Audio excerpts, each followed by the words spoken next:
السلام عليكم ورحمة الله تعالى وبركاته. مرحبا بكم معايا مرة أخرى في قناة سهل ومضمون، ومرحبا بكم معايا في وصفة جديدة.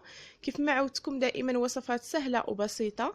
اليوم نقترح عليكم حريشات في الفرن كيجيو رائعين جدا، لذاذ بزاف وسهلين وهشاش. نتمنى أنهم ينالوا إعجابكم. إذا عجبتكم الوصفة ديال اليوم ما تنسوش تعملوا لايك للفيديو وتشتركوا في القناة وتبارطاجيو هذه الوصفة مع الأسرة والأصدقاء. تابعوا معي في الفيديو. نبداو على بركه الله نوجدوا الحريشات ديالنا. عندي هنا نصف كيلو من سميده رقيقه، السميده اللي كنخدموا بها الحرشه.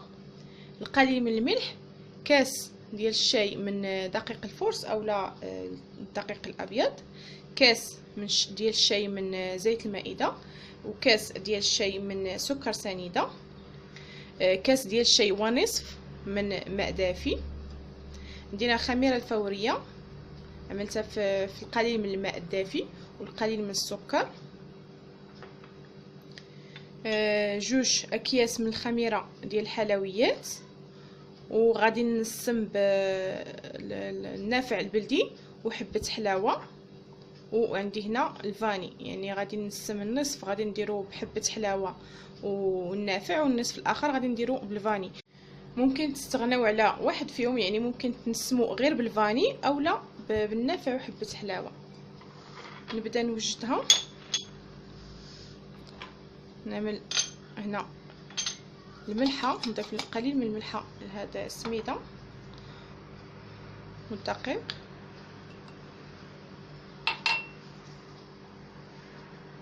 ضفت الخميره ديال الحلويات، السكر، في زيت المائده.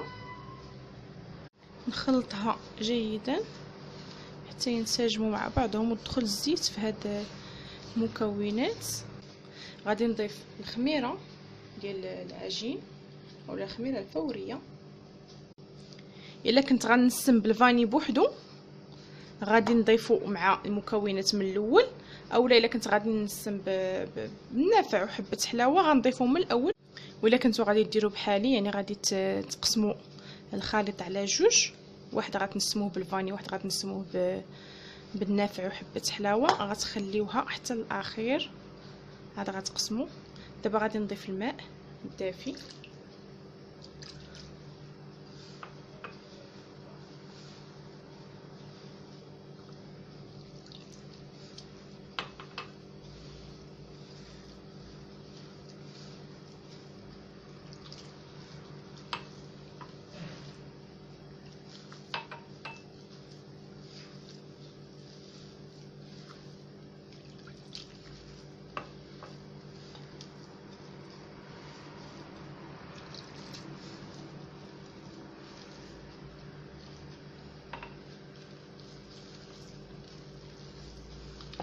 دابا غادي نقسم هاد الخليط على جوج.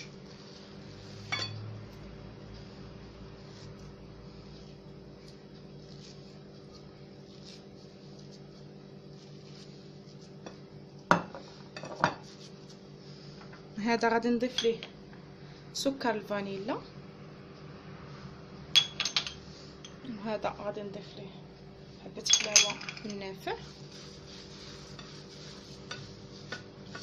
نخلطو. شفتو كيفاش كانت خفيفه بزاف، دابا ها هي شربات.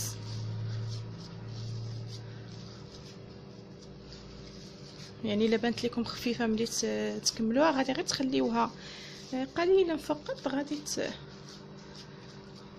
تشرب وتمكنوا انكم تشكلوها الشكل اللي بغيتو. دابا غادي نبدا نشكلها. نهز شويه من الخليط وغادي نشكلو كرات كيف ما كتلاحظوا. هذا اللي فيه النافع وحبه حلاوه غنشكلو كرات. غادي ندوزهم في سميده رقيقه. ممكن تعملوا سميده الغليظه اللي كنديروا بها كسكسو، كيبقى على حسب ذوقكم. غادي نحطهم دابا في اللاطات وناخذ من هذا الخليط ديال الفاني نشكلو شكل طولي باش يجيوني مخالفين. نفس الشيء حتى هو غادي ندوزو في السميده.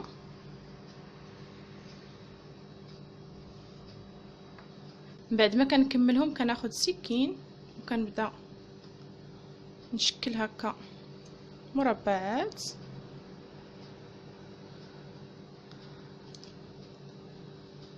او نعملهم هكا مثلا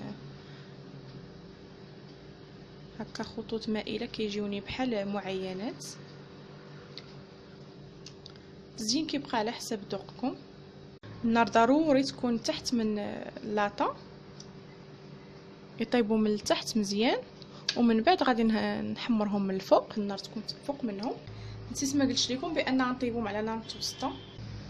هذا هو الشكل النهائي ديال الحريشات ديالنا، كيجيو رائعين جدا ولذاذ بزاف وساهلين دغيا كيوجدوا. نتمنى انهم يكونوا نالوا اعجابكم، جربوهم. كيجيو هشاش. نتمنى الوصفه ديال اليوم تكون نالت اعجابكم. الى عجبتكم اعملوا لايك للفيديو واشتركوا في القناه، فعلوا الجرس باش توصلوا دائما بجديد وصفاتي.